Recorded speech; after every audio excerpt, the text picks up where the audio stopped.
Ya, terima kasih pemirsa, Anda masih bersama kami di Interupsi dan kita akan mendengarkan dulu pernyataan dari Serikat ataupun Solidaritas Hakim Indonesia yang kemarin datang ke DPR, katanya gaji hakim, Nisa. Itu setara dengan 3 hari jajannya Rafathar. Rafathar anaknya Raffi Ahmad. Berikut pernyataannya. Kami tidak minta kaya raya. Kami tidak minta sebesar gaji komisaris Pertamina, sebesar direktur direksi BUMN. Enggak. Seperti gaji-gaji CEO, tidak. Kami hanya minta kelayakan, kecukupan hidup, kesejahteraan yang layak. Anak-anak kami mampu mengakses pendidikan yang baik.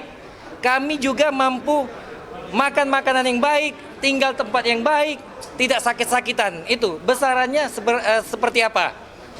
Apabila kita lihat kemarin, Ibu Sri Mulyani memperjuangkan anak buahnya naik gaji 300%. Padahal Kementerian Keuangan sudah PNS tertinggi di Republik ini, minta 300%. Kami tidak muluk-muluk, hanya 142%, yang mana angka itu didapatkan dari inflasi tahun 2012 sampai 2024.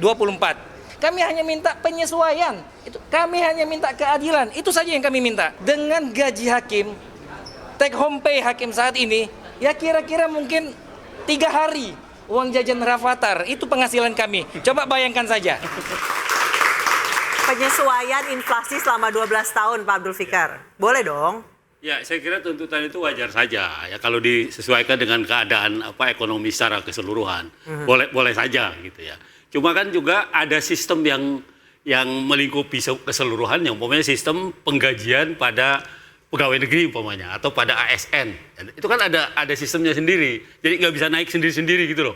Artinya harus ada kajian yang betul-betul dipikirkan sehingga tidak mengganggu anggaran pada secara keseluruhan. Tapi kalau tuntutan 142% itu menurut Pak Fikar sesuatu yang masuk akal atau berlebihan atau seperti apa, Pak? 142% itu kenaikannya maksudnya? Iya. Kenaikannya. Saya kira nuntut sih boleh saja gitu. Asal bisa ada argumen yang memang bisa Jadi kalau dihitung kasar, tadi Mas Fauzan menyebut 11 juta, 142% mungkin sekitar 28 sampai 30 ya?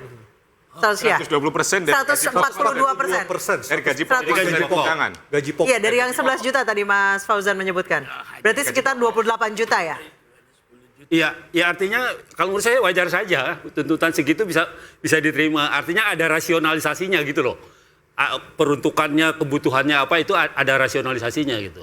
Tetapi itu tadi saya bilang, ini kan ada di dalam satu sistem keuangan negara gitu. Nah, artinya kalau ada yang berubah satu subsistem, itu pasti akan berubah subsistem yang lain gitu. Itu yang jadi soal gitu.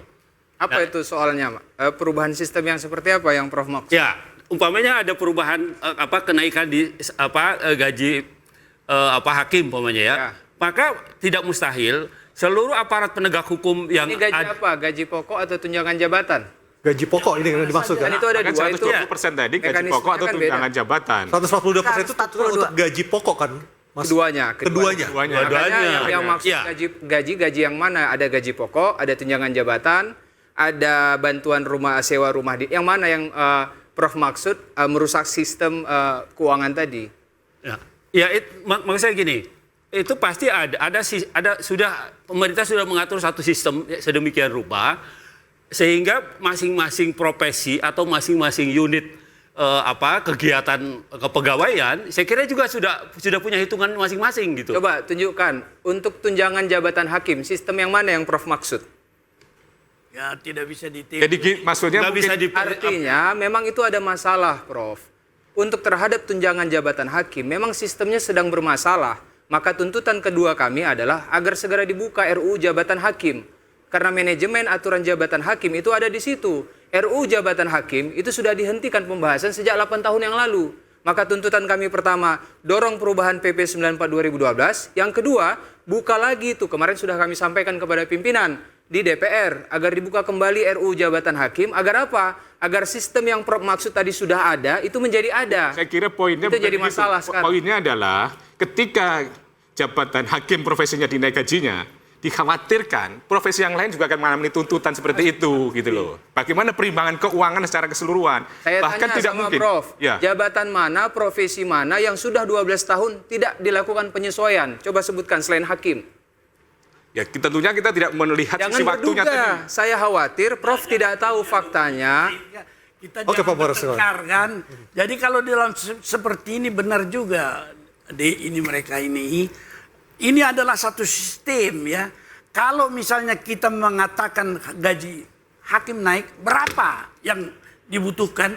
Tentu ada kaitannya dengan perhitungan pendapatan negara yang juga menyangkut seluruh aparatur yang lain. Ya, Kalau itu yang misalnya di dimaksudkan, dalam Pak satu Fikar, sistem, katakanlah criminal justice system hakim di tengah, itu menyangkut semua apa yang dikatakan kepolisian, kejaksaan, pemasyarakatan. Kalau hakim saja naik, Yang lain juga akan tangannya menaikkan. Betul. Oleh karena itu perhitungannya bukan begitu. Saya kira tuntut saja bahwa perlu hakim gajinya naik supaya independensinya bisa terjamin untuk memberikan keadilan. Tetapi tidak kut harus kita minta segini.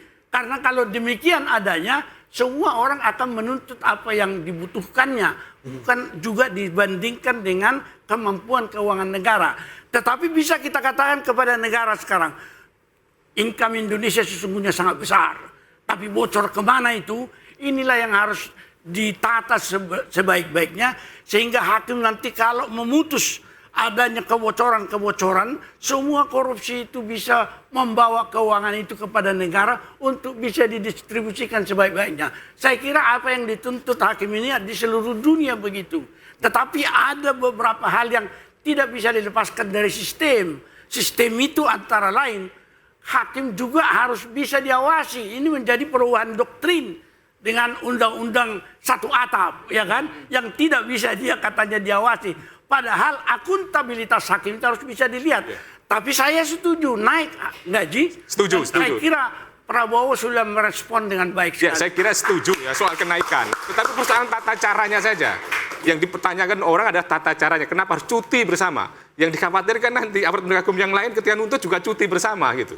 Atau profesi-profesi yang lain. Jadi nggak ada persoalan soal kenaikan. Tetapi tata caranya kenapa harus sampai kemudian 4 hari cuti bersama?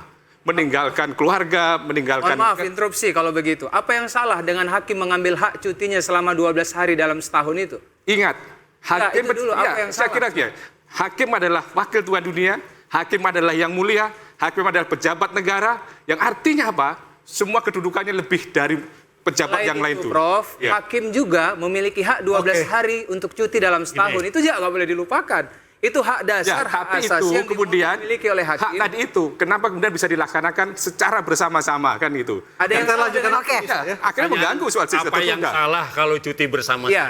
Apa yang itu pasti ada. Gini, akan menghambat sistem berjalannya satu sistem.